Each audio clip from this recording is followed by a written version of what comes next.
ശബരിമല സ്വർണ്ണക്കൊള്ള കേസിൽ നടൻ ജയറാമിന് ഇഡി നോട്ടീസ്. അടുത്ത ചൊവ്വാഴ്ച കൊച്ചിയിലെ ഇഡി ഓഫീസിൽ ചോദ്യം ചെയ്യലിന് ഹാജരാകണം.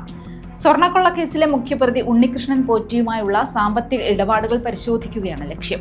ശബരിമലയിൽ നിന്ന് കൊണ്ടുപോയ കട്ടിളപ്പാളികൾ ജയറാമിന്റെ ചെന്നൈയിലെ വീട്ടിലെത്തിച്ചതിന്റെ ദൃശ്യങ്ങളും പുറത്തു വന്നിരുന്നു. ഇതിന്റെ മറവിൽ നടന്ന സാമ്പത്തിക ഇടപാടുകൾ പരിശോധിക്കാനാണ് ഇഡിയുടെ നോട്ടീസ്. നേരത്തെ SIT ജയറാമിന്റെ മൊഴിയെടുത്തിരുന്നു. തുടർന്ന് ജയറാമിന് പ്രത്യേക അന്വേഷണ സംഘം ക്ലീൻ ചിറ്റും നൽകിയിരുന്നു. നടന് സ്വർണ്ണക്കൊള്ളയുമായി ബന്ധമില്ലെന്നും പ്രതികളുമായി സാമ്പത്തിക ഇടപാടുകളില്ലെന്നും ഇനി ചോദ്യം ചെയ്യേണ്ട ആവശ്യമില്ല എന്നുമായിരുന്നു SITയുടെ നിലപാട്. സ്വർണ്ണക്കൊള്ള കേസിലെ ഒന്നാം പ്രതി ഉണ്ണികൃഷ്ണൻ പോറ്റി ജയറാമിനെ തെറ്റിദ്ധരിപ്പിച്ച് ചടങ്ങുകളിൽ പങ്കെടുപ്പിച്ചുവെന്നാണ് SITയുടെ കണ്ടെത്തൽ. ജയറാമിന്റെ മൊഴിയിൽ തീയതികൾ മാറിയതിൽ ദുരൂഹതയില്ലെന്നും SITയുടെ നിഗമനമുണ്ട്. ജയറാം കുറ്റപത്രത്തിൽ പ്രധാന സാക്ഷികളിൽ ഒരാളാകും.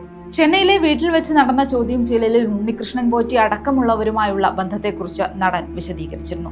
ശബരിമലയിൽ വെച്ചാണ് പോറ്റിയുമായുള്ള ബന്ധം തുടങ്ങുന്നതെന്നും പോറ്റി നിരവധി തവണ പൂജകൾക്കായി തന്റെ വീട്ടിലെത്തിയിട്ടുണ്ട് എന്നുമായിരുന്നു ജയറാമിന്റെ മൊഴി.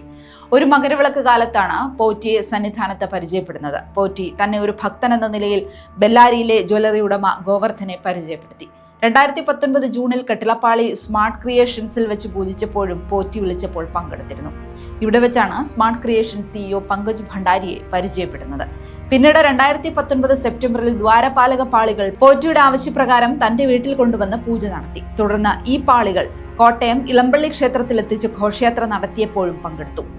പോറ്റിയെ വിശ്വാസമായിരുന്നുവെന്നും സാമ്പത്തിക ഇടപാടുകളുമായി ബന്ധമില്ല എന്നുമാണ് ജയറാമിന്റെ വാദം. പലതവണ തന്റെ വീട്ടിൽ പോറ്റി വന്നപ്പോഴും പൂജകളെക്കുറിച്ച് മാത്രമാണ് സംസാരിച്ചതെന്നും ചോദ്യം ചെയ്യലിൽ ജയറാം മൊഴി നൽകിയിട്ടുണ്ട്.